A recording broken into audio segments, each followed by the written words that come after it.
But honestly, that's why, even now today, that's why I have like muscles in my arms and stuff. When you work out, if you work out to a certain extent, even though the muscles will degrade over time, they're never going to fully go away.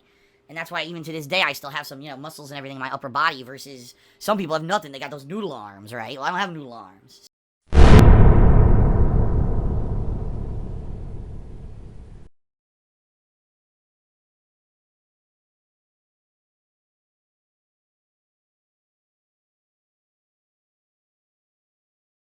Well, let me tell you something, brother.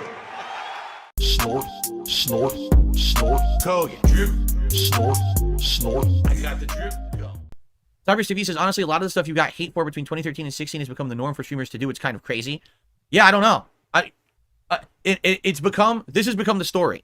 Everyone else can do anything and they're fine, but if I do anything, it's wrong. Well, if that isn't a gross oversimplification of your situation, I don't know what is. No, Phil, it's not that everyone else can do it, and if Phil does it, it's wrong. It's the fact that when you do wrong, you don't admit it. You blame others, or otherwise make yourself out to be a victim, thereby never taking responsibility for your actions, well, until months or years later.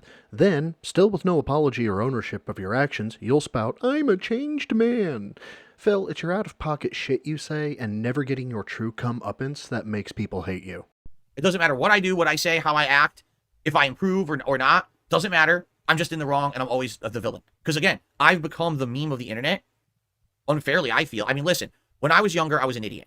I was an obstinate, stubborn jerk. I felt like my shit didn't stink. I didn't want to listen to any criticism or constructive or otherwise. Literally, I was just, hey, my way or the highway, bro. Cool story, Phil, except that it's not a plight of your past, it's you right now. Let's look at your suggestion box, shall we? How many people need to say, shorten the podcast, don't do the schedule daily, or reduce how often you bring up support before you take that feedback to heart? As I've insinuated, you don't take that advice, and figuratively say, my way or the highway. There are people who have given you from the heart actual advice, and you're so weak-minded, thin-skinned, and mentally immature that you can't see the forest for the trees.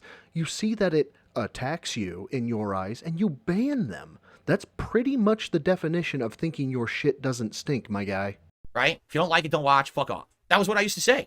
Right? Now, I've changed for the better. I know that that's an awful attitude to have, and I want to improve. I want to make better content. I feel like I have improved dramatically. You've improved. Really. You're gonna make me bust it out, aren't you? Fine. We're gonna need a montage. Ooh, it takes a montage. Part was authentic. The oregano. This is Super Bowl food. It's supposed to be American snack food you make quick for the Super Bowl. Enjoy your band. Let's see. Did she make the dough, the sauce, the cheese? Signs of a great cook. This is American Super Bowl food, snack food to make during the day. She's cooking 3 times. Enjoy your band. Who's like, oh, you're blaming the game. I'd never blame the game, you fucking idiot. It's me. So go fuck yourself and enjoy your band. Saying, didn't you hand out business cards with your street address on it? No, I never did. I never had business cards with my street address on it. That was an idiotic troll who photoshopped it on the internet, you fucking moron. And you're so dumb you believed it. What an idiot.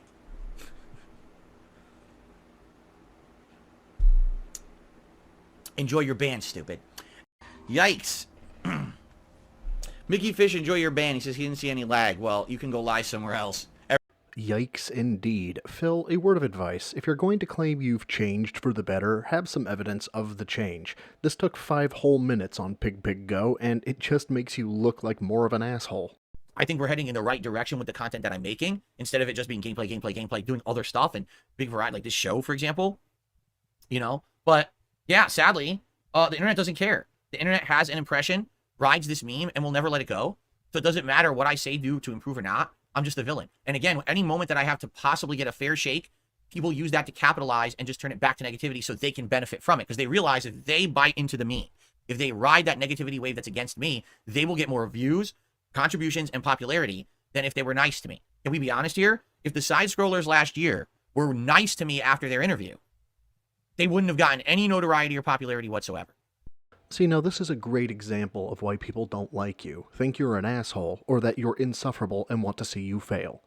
If the side-scrollers were nice to you, You evaded, gave non-answers, provided anecdotal stories to yes-no questions, and, in general, were an absolute insufferable mess to listen to or talk with. Why do you think you deserve niceness? Where is it written, Phil, that you deserve a fair shake? You deserve nothing, and life owes you nothing. Hell, life owes me nothing as well, Phil.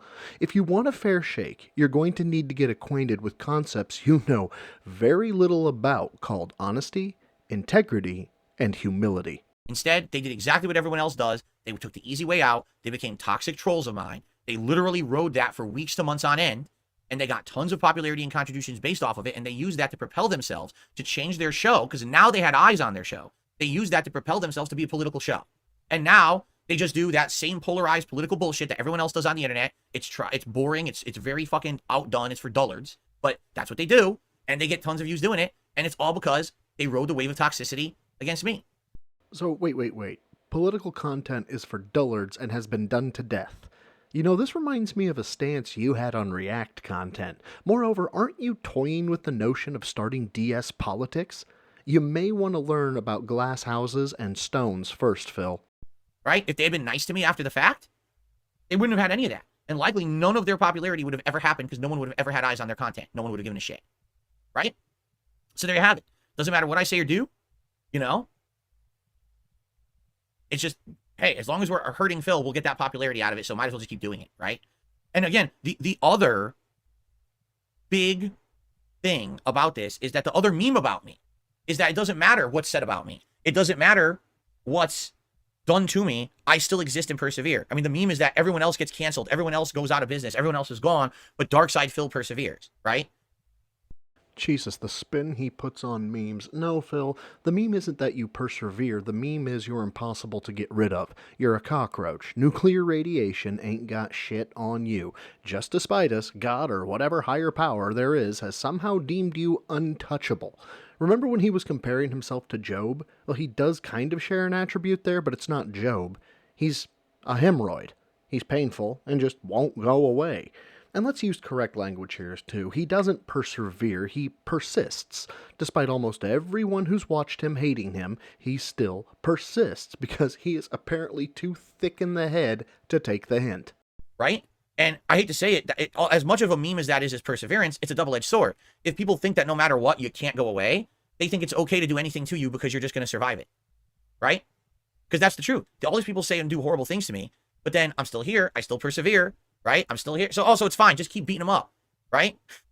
It'd be like, so there's a guy who's literally invincible. You can't ever kill him. So just keep running up and stabbing him and shooting him and fucking ripping his limbs off because they're going to regrow and because he's immortal. Right? So just keep fucking him up. Give him endless torture just because, you know, he'll survive it. I mean, does that make it right to do it?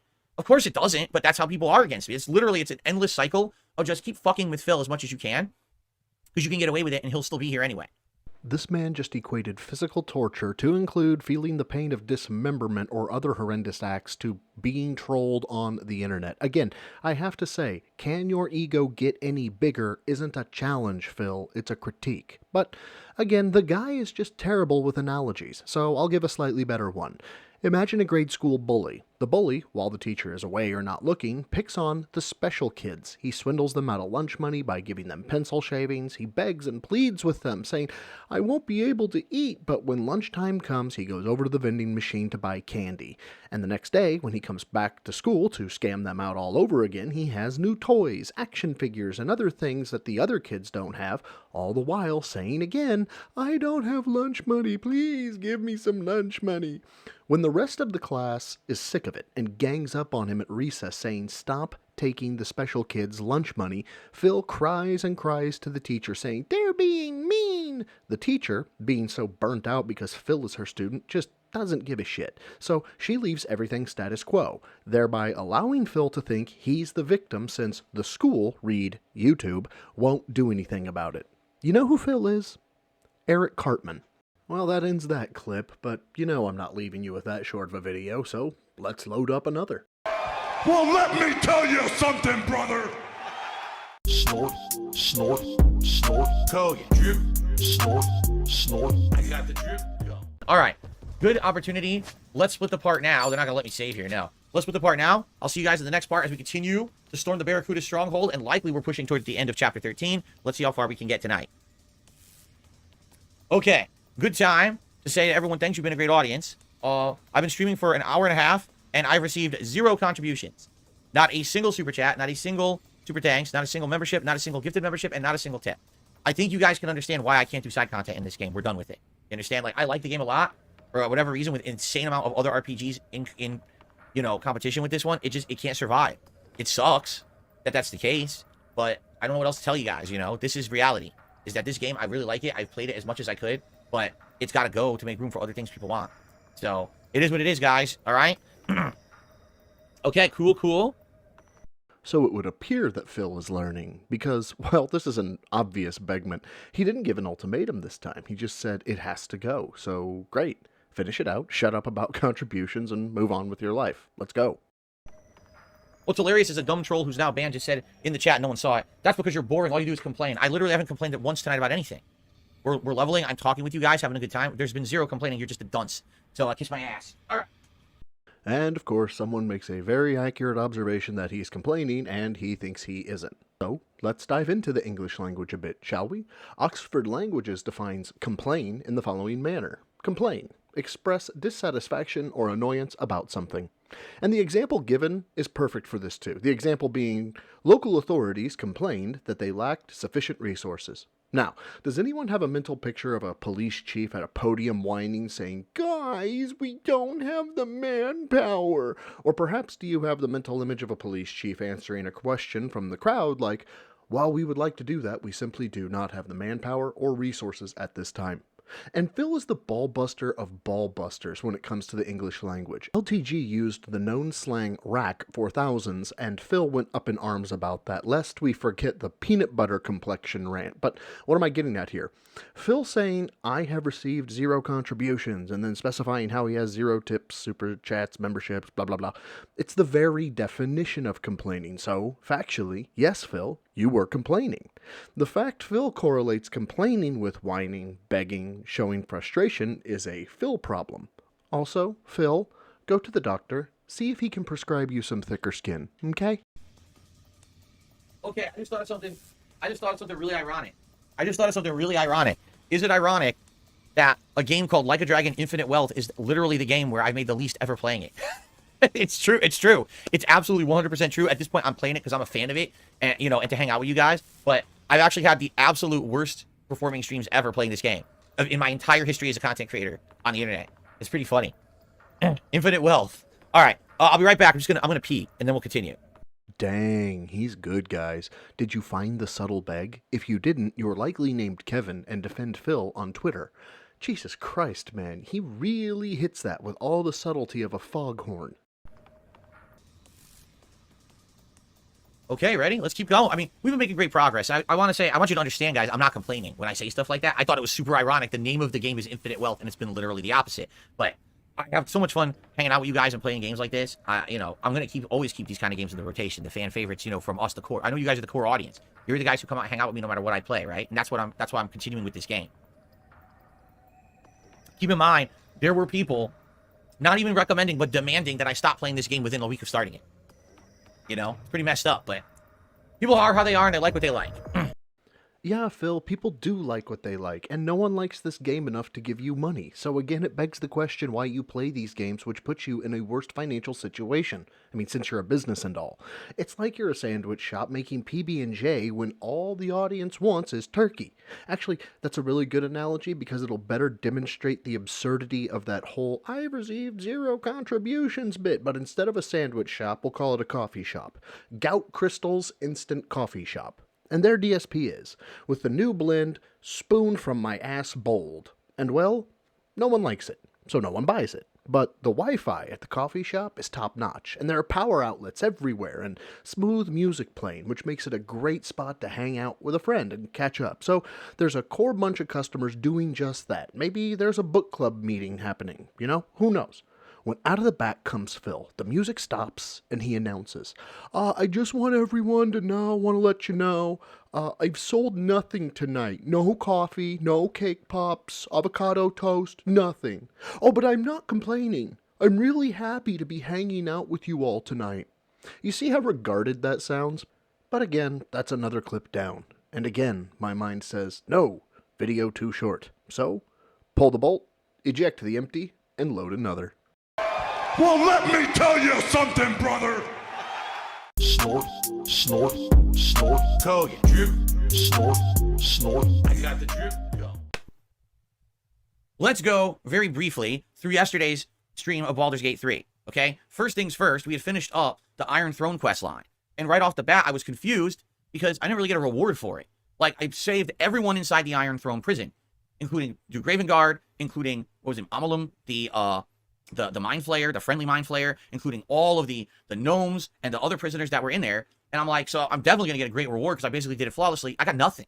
Man, if this piece doesn't describe Phil to a T, I don't know what would. Phil goes through the game, beats the mission, and at the end can't help himself but say, figuratively of course, I have received 0 contributions. Because the only reason you would go through that quest line is just for some type of end goal. The XP on the way, the story development, none of that matters, lest we forget any items that you picked up on the way. But no, since we did all of that work, I expect something at the end. And he didn't get it, and of course, he has to whine. Wow, thanks for that. Thanks for one of the most anxiety-inducing parts of the game, literally not rewarding me in any way for it.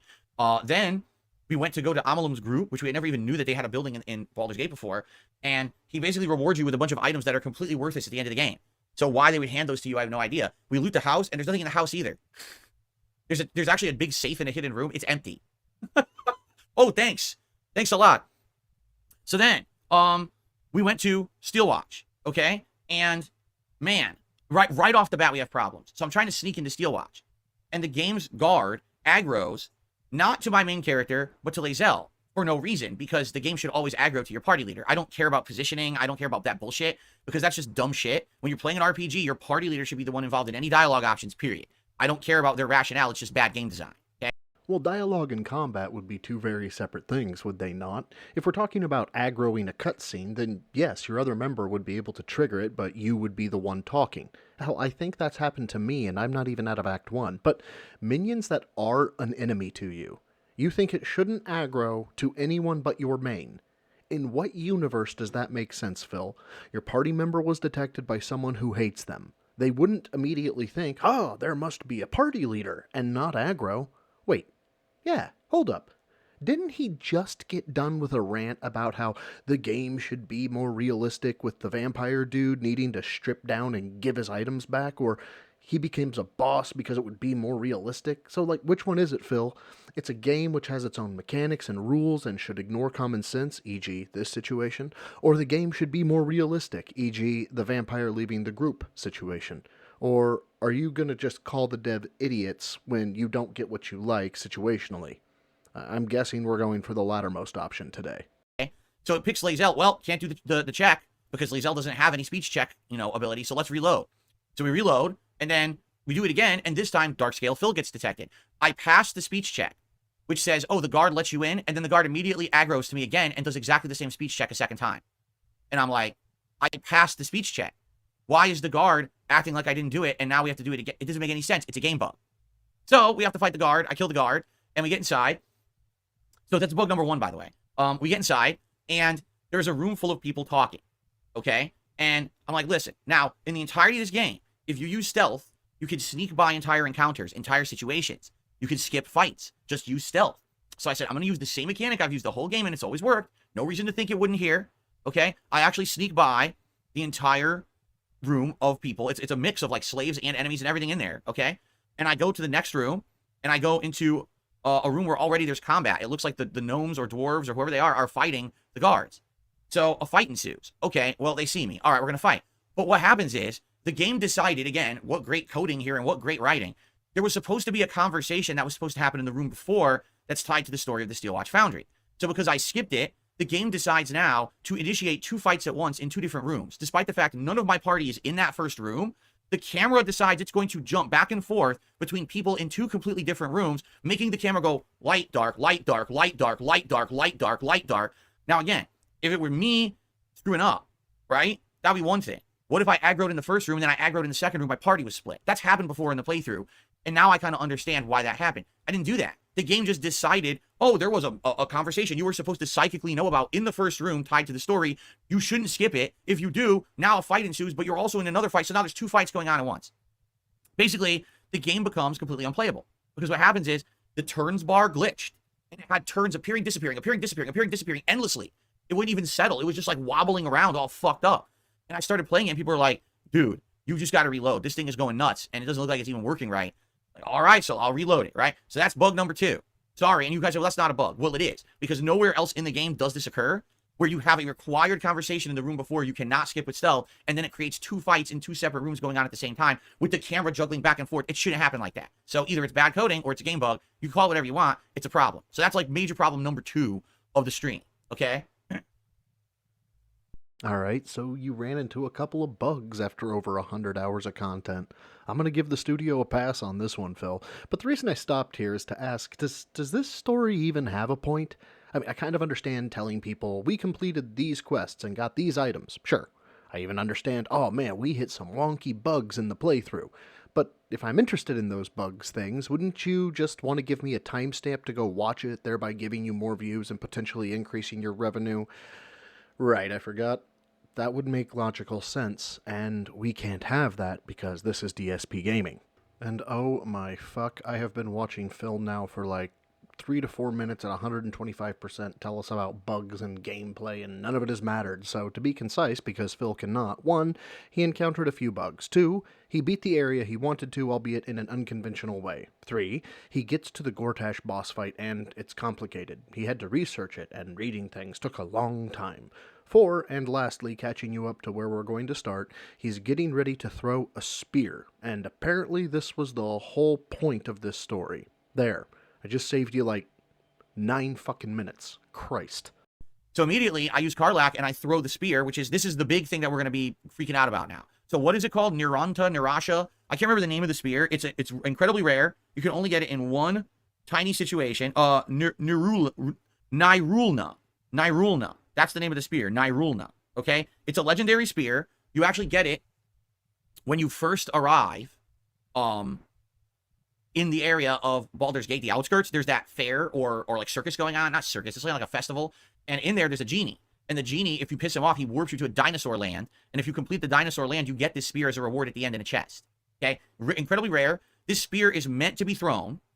And when you throw it, if it successfully connects with an enemy, it creates an area of effect range of thunder damage. So it's cool because, number 1, unlike other thrown items, it's guaranteed area of effect damage if it connects, and it can hit a whole group of enemies. Okay?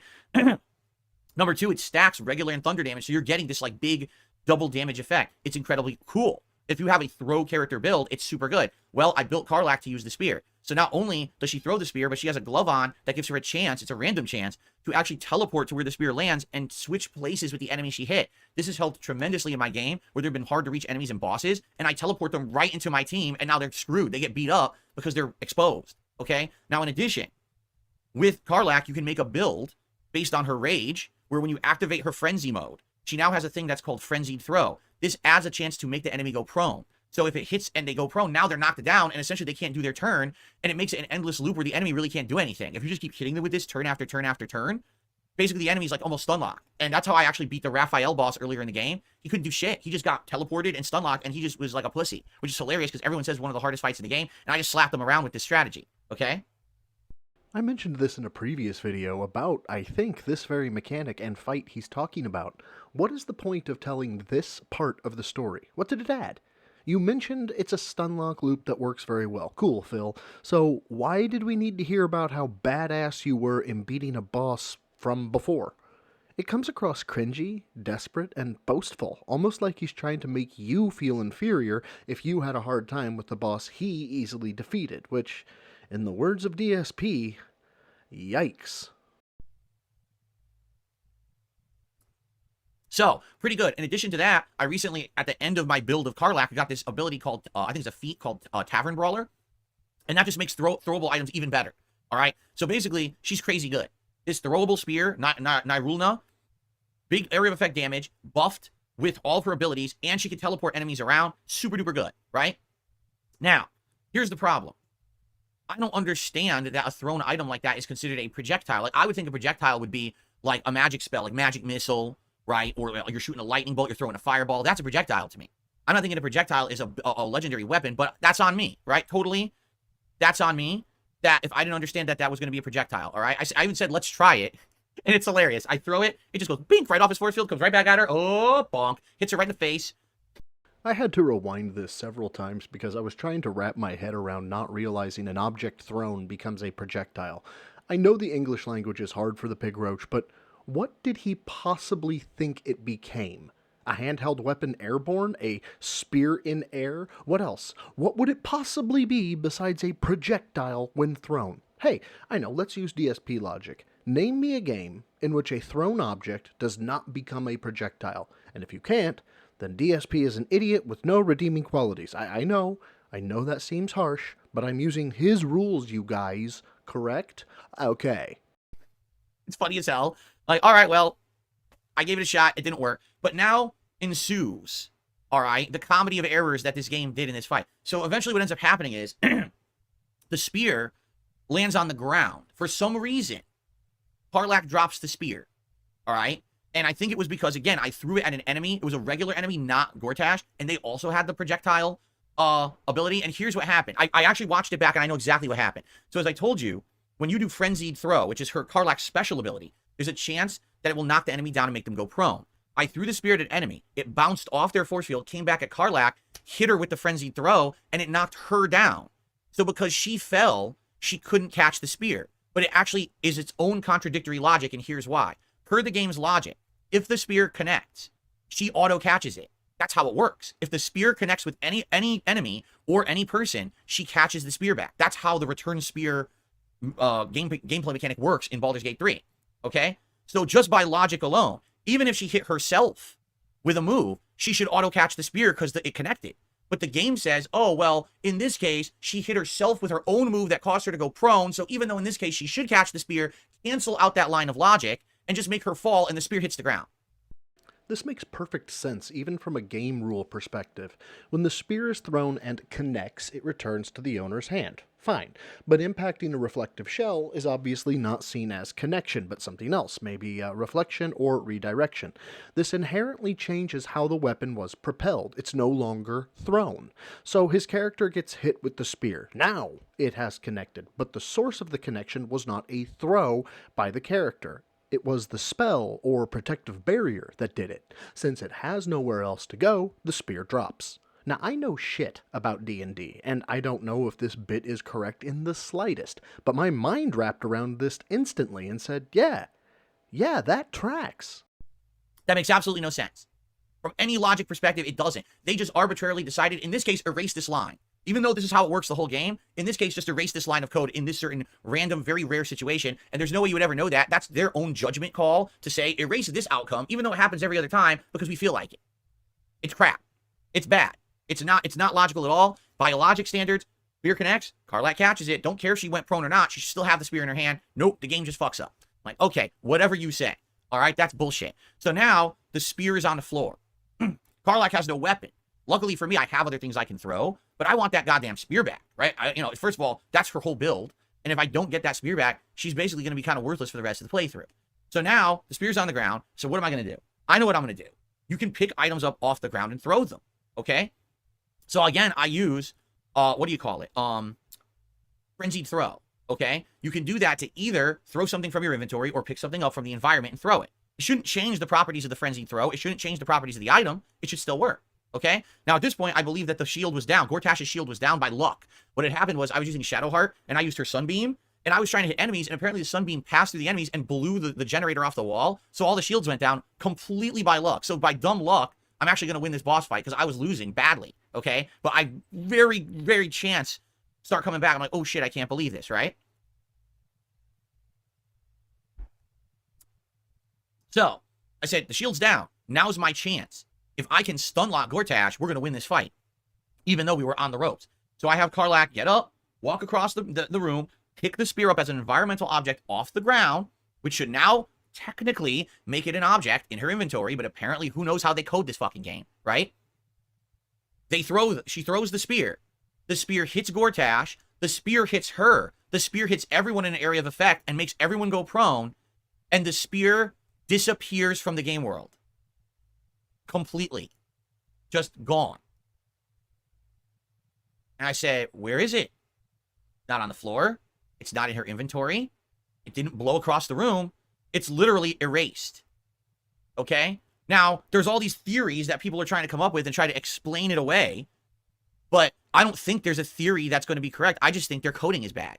I think that this entire idea of throwing objects was never refined enough.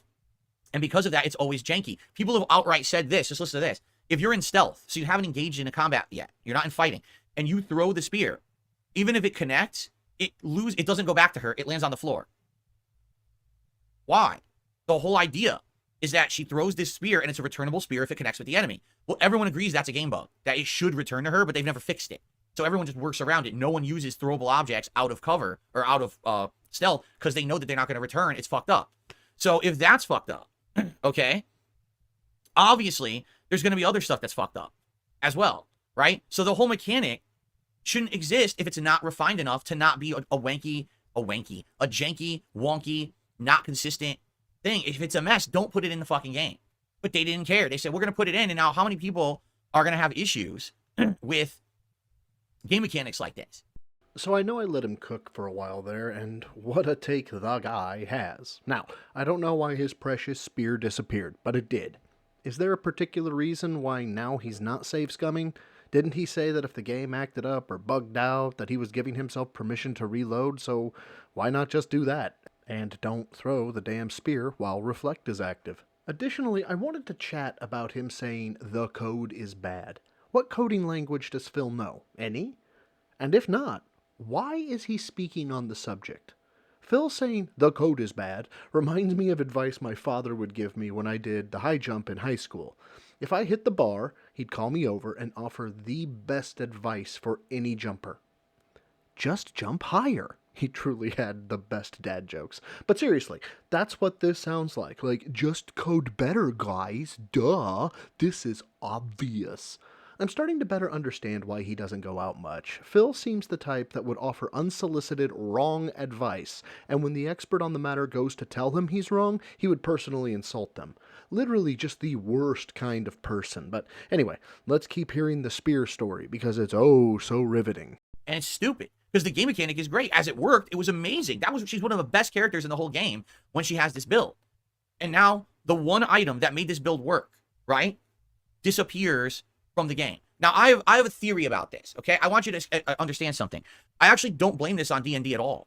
Because in D&D, now correct me if I'm wrong, and you guys are going to know better than me. In Dungeons & Dragons, there's a Dungeon Master, correct? So a situation happens where something kind of breaks.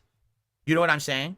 Or, you know what I'm saying? If there's a problem, then the Dungeon Master would fix it, correct? Like, the Dungeon Master is kind of like God behind the scenes, omnipotent, and can try to resolve issues and things that don't seem to make sense. Because let's be honest, when you have something with this many moving parts, D&D has been around for a zillion years, correct? And so I'm sure there's so many addendums and new things that have been added to D&D over the years. Maybe not all of them jive and fit together. Like puzzle pieces, they don't exactly fit right. So is it not the Dungeon Master's job to kind of resolve those issues? And if that's the case, then that makes sense, right? But I mean, again, if I'm wrong, correct me, but there has to be like a ruling body on this stuff when you're playing D&D, because it wouldn't always fit, right? There might be issues that need to be resolved. There is no Dungeon Master playing a video game. And that's the problem. So this obviously is a situation. There is absolutely no situation whatsoever where this spear should just be yeeted from the game. Just zoop up into space or into another dimension, or maybe it got shoved up Gortash's ass and you can't get it out. I'm a scat man. I don't know where it is. I don't care. It shouldn't have happened. Even if the spear, again, didn't connect properly and missed or whatever, which it didn't. It did connect. It hit everybody. It should still land on the floor again. We literally just saw that a turn before when it bounced off of someone, came back and hit Karlach. She fell and the spear landed on the ground. Right? So why on the holy hell, the second time that the second thing happened again, did it have a different outcome? Bad coding. It's the only explanation. The whole throwable objects thing in this game is fucked up. The smug attitude he has when he says bad coding also drives me up the fucking wall. This ties back to his complaint about it's okay for the internet to crap all over me, and it's the out-of-pocket shit like this that keeps people crapping all over you. It's a bug. They happen. There is no such thing as perfect code. And while, sure, you can be frustrated about it, it's a fucking game. Just reload. Fuck what us detractors say about save scumming and get your fucking spear back. It really is that easy, Phil. And it shouldn't even be a build. It shouldn't be an option unless they were going to refine it and fix it. This game's been out since September. I'm not playing this game release week. This game has been out more than half a year. They had ample time to fix this. But if you haven't heard, Larian already made their announcement. Okay? Their announcement is, we are not doing DLCs for Baldur's Gate. We are not making Baldur's Gate 4. We're moving on to other projects. We're done with this. We're wiping our hands of it. So they're done with this. They don't give a shit. You know, this is something that absolutely should be fixed, and I doubt they ever will, because I bet you're not going to see many or any real improvements moving forward. They made their big announcement, right? Maybe I'm wrong. Maybe they'll do the right thing and continue to go back and fix things like this. But this is awful, all right? 130 hours played, a build specific to this weapon that works and has beaten big-ass endgame bosses, and now I'm going to be cheated out of that. Wow, what a waste. The poor children. Oh my god. Man, get out of your victim mentality. You're going to be cheated. Oh, the humanity of this glaring bug. Phil Burnell has been cheated. All is not right with the world. As for the statement that they're not patching or doing DLC, okay, and what do you expect people to do? Form a mob and demand that they fix this one bug you found because you were cheated? Like, how does Phil think he's this important in the world? Who has this large of a fucking ego? Because the game doesn't work.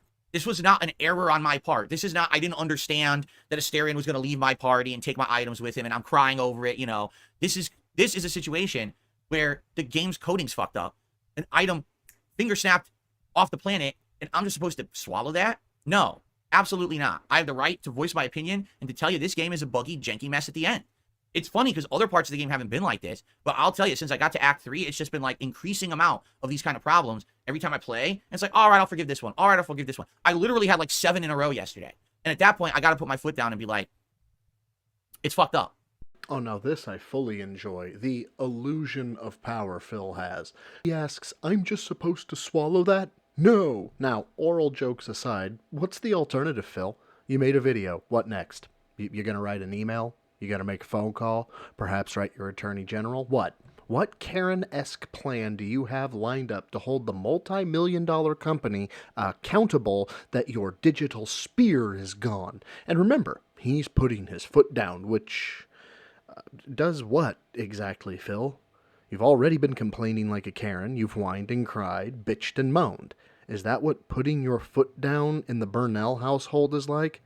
Watch out. We got us a badass over here. All right. And now you might say, well, it's probably on the ground. No, I searched. Watch the video from yesterday. I did the area search. You hold down X and it does this circle on the ground. It's not there. I finished the fight, by the way. I beat Gortash. And then it's just gone. All right. Now, what's funny is some people are like, there's Reddit threads about this. And some people have complained about exactly the same thing. Even some people have complained about the exact thing in that fight. Okay. And some people said, just listen to this. Oh, I found it randomly in an enemy's inventory, but the enemy never picked it up. It's just there. What? Other people have said it was on the ground, but invisible. Other people have said it was randomly in another character's inventory in their party for no good reason. Huh? Okay. So what we got to do when we boot up today is we have to try to fuck around with the game. Maybe just by reloading, it'll be there. Maybe. But if I continued to play, that means I lose the item forever, right? What? It doesn't make any fucking sense, right? And like I said, I did do the area search, and it's not on the floor. So some people are like, oh, it's under Gortash's body. It's literally not there. I've tried. So maybe it is in his inventory. Why would it be in his inventory? Like I said, did it literally get stuck up his ass when I threw it? I'm a scat man. And so it's like attached to him now. It doesn't really make much sense at all. All right. So basically, I really, really, really, really hope that spear's in there. Because if not, my Karlach will not be essentially viable for the end game. I mean, I have another spear that returns when you throw it, but it's not that good. It's very weak. So that, and it doesn't do the force damage. It doesn't do the area of effect. So it's not going to be that good. I think I have a legendary spear that has light ability, like the what's it called? The light ability in this game. I'm having a brain fart. Whatever that light magic is, it has that in it, but I don't think it auto returns. And that's the problem. If it doesn't auto return, then it's worthless. You know? Now it's funny because Tub says, oh, there's another great hammer that will do the same thing. Dude, we're at the end. We're at the end of the game. Do you want me to do more questing to go try to find this random fucking hammer that's somewhere hidden in the game that I didn't get because the game glitched my fucking legendary spear out of existence? Like, no, we want to finish the game. Right? So, okay, some people, this is good news. I'm being told, no, Larian did not say they're going to wipe their hands of Baldur's Gate 3. They have committed to continuously improving the game for a little bit at least, for now, for the foreseeable future. So that's good. And, you know, I want to know that information. So That's good. Fix the fucking spear. In fact, how about this? Larian Studios, everyone who's working there at Larian Studios, there's a matter of utmost importance that you must resolve immediately. Okay, I want you to step away from your computers, put down your coffees, get out of your big boardroom meetings, your dev team meetings. I want you to all listen.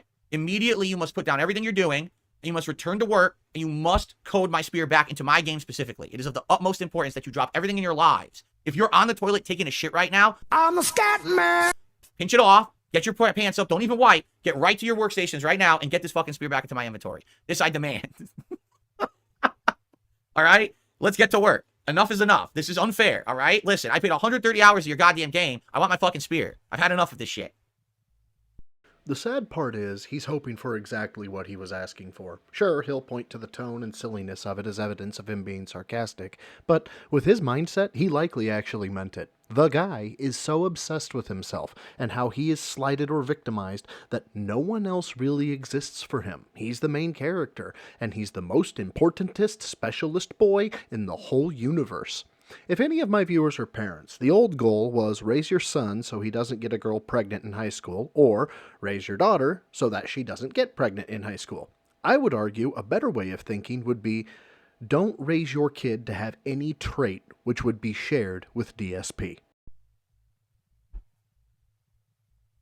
Obviously, I'm being silly, all right? But, yeah, this is pretty silly and stupid. I mean, I want to tell you guys, here's the thing. I really feel like in the modern gaming universe, too many things get fanboyism behind it, okay? Particularly, one of the hugest things is Nintendo. It's like, oh, Nintendo shit doesn't stink. Everything Nintendo does is great. And in reality, we all agree, I think, kind of behind the scenes, outside of the realm of the Nintendo fanboys who own every one of these, right?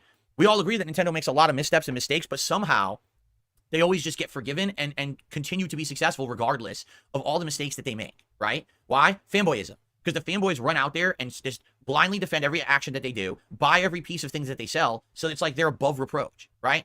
In this case, with all the things I heard about Baldur's Gate 3, that I have to play it game of a generation and yada, yada, yada, right? I do feel like Baldur's Gate 3 is an anomaly. I have never in my life played a video game that provided this much content of this quality level for the price that they provided it for. It's almost like weird. And now I understand why those game devs last year were like, don't expect all of us to follow suit. It's unfair for us to do the same that they've done.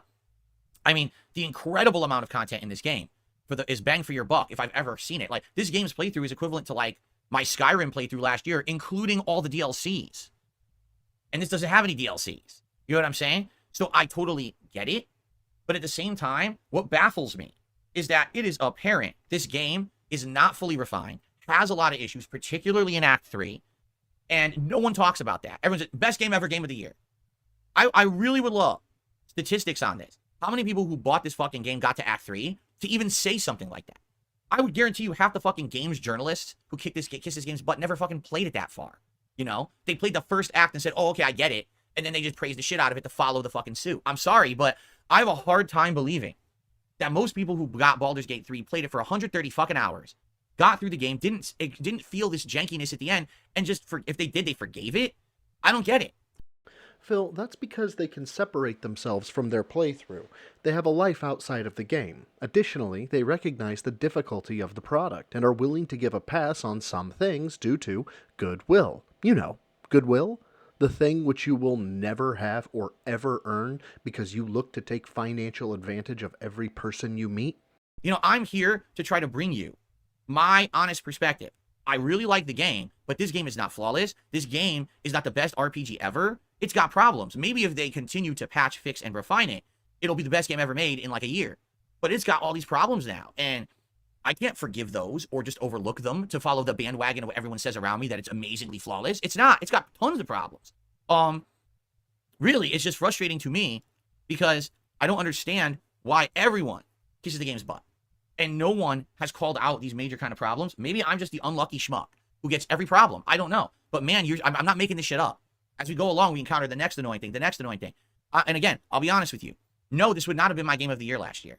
It might maybe ranked top 3, but it wouldn't have been my game of the year. When you get to a point where you're just exhausted and you want a game to end, and you're not getting enjoyment much out of it anymore, that's a bad sign. Baldur's Gate 3 has overstayed its welcome. It has so much content in it that you just feel this heavy level of exhaustion by the end, and when the game starts having these problems, and now your enjoyment is sucked out of your experience. I had zero enjoyment in that Gortash boss fight yesterday. Zero. Even with all my stuff going on, I'm like, this sucks. too complex, too many moving parts, too much jankiness, pisses me off, just want to fucking get through it, but it's like pulling teeth, right? It's like, I just want this to end, but I'm going to be stuck in this room for an hour of torture. Well, I don't want to be tortured for an hour. I'm supposed to be enjoying a video game. You know what I mean? And that's how I feel at this point. Now, hopefully, we're in the end now, and hopefully the end fight isn't like that. I'm sure it's going to be the most complex fight in the game, especially because it seems like all the characters will be returning who we've recruited over the course of the game to help us. But man, it's going to suck if the end fight is, again, another thing. A million fucking new factors and moving parts and variables you don't understand, and this doesn't work here, and this ain't working here, and a glitch here, and a bug here, and this fucking person gets shot into the fucking Nintendo world, and this person is fucking erased from, fuck this. I just want to play it and beat it. I don't want to spend the next week trying to figure out what the fuck they were trying to do for some weird ending. You know what I mean? So I guess we're going to see what happens. And go from there. Phil, if you're not enjoying the game, that's not your customer's fault, nor is it their problem. This has to be the umpteenth time I've said this, but Phil, you're either a business or a hobby. If Baldur's Gate 3 is making you money, you shut up, grin, and bear it, and then enjoy yourself off-stream. When you're on stream, you are the product, and what the customer enjoys, they enjoy. This is the dichotomy of having to rely on your streams to pay bills. You are beholden to your viewer. He goes on a bit more, saying the game causes him anxiety and stress, which truly is one of the most pathetic statements I've heard recently, but hey, it's Phil. Now, this would be a long enough video now, but I want to add one more. Well, let me tell you something, brother.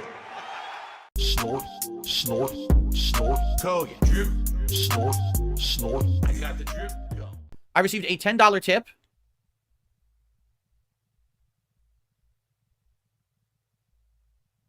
Oh, okay, so hold on.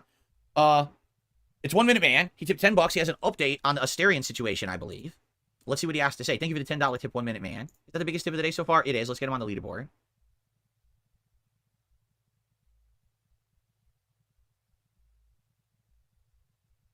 Okay, so he says, I rewatched your segment from a few days back, the I Got Robbed segment, where Asterian stole my stuff. He says, I wanted to find out why you didn't get an option for a happy ending and avoiding frustration. It turns out you locked yourself out of that conversation with Asterian like you did with Saravok. In part 42 of the playthrough, okay, 25 minutes, 46 seconds in, I chose option 1. All right, what do you need? All right, expresses agreement in this context. When you went back on your word and you didn't help him, you pissed him off. If you had chosen option 2, you can't finish the ritual, you'll kill all these people, you would have been given the opportunity to persuade Asterian. That would still be in your party. Nobody dies except Cazador, and all prisoners go free to live in the Underdark. Everyone in your party is proud of Asterian, a really happy and satisfying outcome. Wow. So just think about that. Because of an arbitrary conversation choice that I made in part 42 of a 133-part playthrough, some, 100 hours later, that choice is somehow remembered by the game engine, and I'm screwed out of having a happy ending. Who would have even thought, back then that you're not understanding what you're saying or that it has any repercussions or what it means, right? Right? So... Wow. I now understand why Phil never changes. It has really clicked for me. He lives in the immediate moment. He looks to the here and now, and this completely explains his WWE Champions addiction. He can't look to tomorrow to think, what happens if Jasper gets sick, or I chip a tooth, or literally any bad event, which is why he eternally believes himself to be a victim. I'd like to think that 1 Minute Man, denthead that he is, was trying to get Phil to see actions have long-term consequences, and this lesson shot over Phil's head like a plane at 30,000 feet. It's almost impressive, in a wholly depressing way. Yeah, that's kind of, I'll be honest, I think that's kind of silly, that you're locking yourself out of content later for something you did early in the game, okay? Anyway, I received another $10 tip, of course, from 1 Minute Man, and he continues on with this. He says... In conclusion, the dialogue would allow for Asterian to actually have a very positive and satisfying character arc, which would make him a better and mature person. Your choice of dialogue brings out the worst in him, so you end up losing a useful companion, and worse, because he has your good stuff, which rightfully belongs to him. I disagree. He has been fighting alongside you, putting his life on the line. You expect him to leave butt naked? No, I think, like I said, there should be an option to hash it out. Either he keeps it all, you keep it all, or there's a compromise option, or you fight for it, as I explained last week when we went over that. If I were him, I would have left you nothing. Maybe there's a lesson to be learned. Be careful how you talk to people. Choose your words carefully. You may lose someone important to you in life. That's how it works. Fair enough. Maybe it's a life lesson. Or maybe it's just a really annoying, arbitrary line early in the game that you have no idea the repercussions of because of the way that they coded the game. But, well, thank you very much, 1 Minute Man. Phil, Jesus Christ, the man is screaming halfway decent advice at you. I'm assuming you consider this denthead your friend, and you can't even listen to him. I really hope he realizes how much of a lost cause you are and stops giving you money. This is sad. Pathetic and sad. I appreciate that this morning. Okay. What 1 Minute Man has tipped another $5 tip. I think he has maybe some suggestions about the spear situation. Let's see. Excuse me. Okay. He says, sorry, it was part 122. Was it the dialogue choice you're talking about? If that's the case, then that makes more sense. As for the mission spear, you're not the first to experience something like this. It seems AoE scan, looting, or move dead body could help solve the problem. You already mentioned where it might be. If you had tried, maybe you could have avoided today's rant. No, I should rant anyway. I should get it off my chest because it's just a problem that shouldn't exist in the game. Anyway, you can beat the Elder Brain without Karlach. Don't panic. Personally, if the spear was important to me, I would have reloaded the fight. But that's the thing. I don't want to redo the fight. It's already an annoying, frustrating fight. And no one wants to see me redo it. I don't want to redo it. And I'm kind of sticking with what happens in this game. Reloading is not always the situation. You know, not always the solution. Sometimes you got to live with what happens in the game, and I'm not going to reload. I'm going to see what happens. At this point, Phil, I hope you're dead to 1 Minute Man. 3 times. 3 times he's tried to levy some actual words of advice, and each time, oh, I, Phil, know more than you. The disrespect you show to people who are giving you money is disgusting and infuriating, to say the least. Ah, well, there. After way too long, I have returned to make a video. And now, I already feel bad, because I know that Phil has been doing even more horrible crap, and it's going to take forever to get another vid out. But, c'est la vie. Huge shout out to anyone who views, likes, comments, shares, etc. I really appreciate it. Mega ups to Snort Hogan for the 4 clips, as well as all the clips I reacted to last Saturday. And the biggest and best of ups are reserved for my members. Thank you all. You are the best. Until next time, swallows the goal for a troll. Lift heavy. Eat clean.